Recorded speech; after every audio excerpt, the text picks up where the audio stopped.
Good morning, everybody.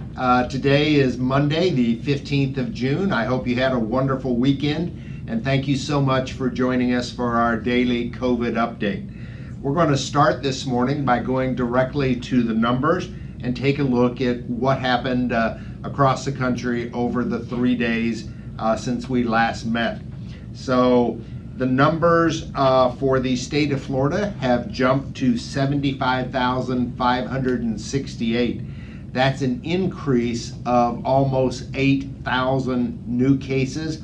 It's the highest recorded increase in new cases over a 48-hour period that we have seen since the start of COVID back in late February. Here in Pinellas County, the numbers were 2,235, and that upward trend is visible here in Pinellas County as well. The cases increased since Friday by over 500 new cases. The death or number of fatalities in Pinellas County is 102. Where we were on Friday was 100. So if you look in between the numbers, that is where the story lies. As cases are increasing because of additional mobility and the testing results are beginning to come online, we're going to see an increase in the number of reported new cases. All the health experts are now tracking the fatalities because that is where the true indicator of the disease is going to be found. So over the weekend, with only an increase of +2 in fatalities, we had a fairly good weekend in terms of how we are tracking and monitoring COVID, even though both in the county, in the state, and across the nation, the number of cases grew significantly. In the United States, we are at 2,094,000 cases with a death rate of 115,000, and that just went up by about 3,000 over the 3 days. In phase 2, we are entering day 10. This was scheduled to be a 14-day phase. It appears as if it's going to run longer, although we do not have information to share with you in terms of when the governor plans to move out of phase 2. Our best guess is it's going to be the end of June. As we hear more information, we will pass that along. Looking at the community and where our local numbers stand, we have 13 residents in IL who are currently under quarantine because they were either at a hospital and returned or they were traveling.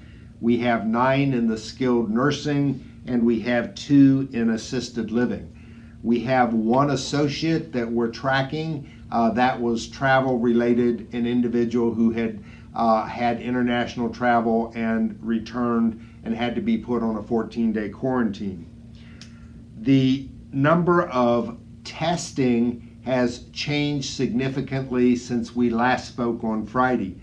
The National Guard was over at Sylvan, our health center, and assisted living last week, and they tested all staff and all residents.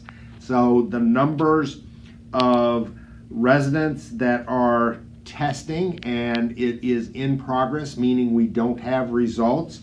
It is now 59 residents and 106 associates.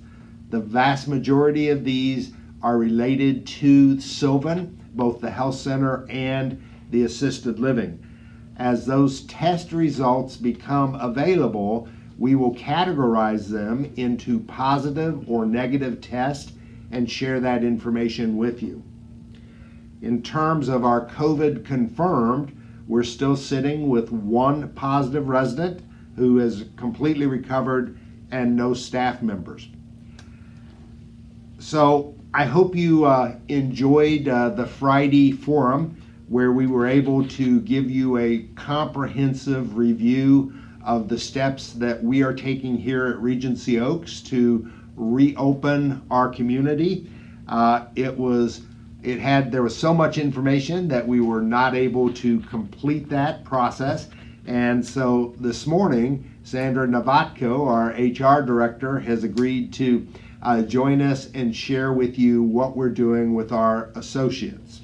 Hello, I'm Sandra Novatko, the Human Resources Director, and I just wanted to spend some time discussing what we're doing for our associates. So they work here, either part-time or full-time, and then they go home to their own families and continue their own lives. So we want to make sure that we are taking necessary steps to keeping them safe as well as keeping you safe. Our residents, our employees are what keeps Regency Oaks running efficiently, and so taking these precautionary steps to ensure that they're well and in the long term that you're also well. So we are continuing to monitor our employees' temperatures on a daily basis. So every day they check in at the front desk, they answer a few questions, and their temperature is taken in that process. If their temperature is under 100 degrees, then they are allowed to continue to work. We also are monitoring direct care staff twice daily. So if they're CNA or if they're Innovative Home Services Associate, they are being tested prior to their shift as well as at the end of the shift. Additionally, staff is continuing to wear masks on a daily basis in resident hallways and in resident areas. The only time there is no need for a mask is if they are conducting business in a private office. Additionally, the team at the health center has started to wear disposable masks as another precaution. We also recently reinstated the 14-day quarantine based on travel. If an associate is on a cruise or is traveling internationally, they are required to take an additional 14 days of at-home quarantine prior to returning to work. The staff also, if they've been in contact with anyone. So fortunately, we are continuing to hire during this crisis, and we are utilizing virtual FaceTime interviews when necessary.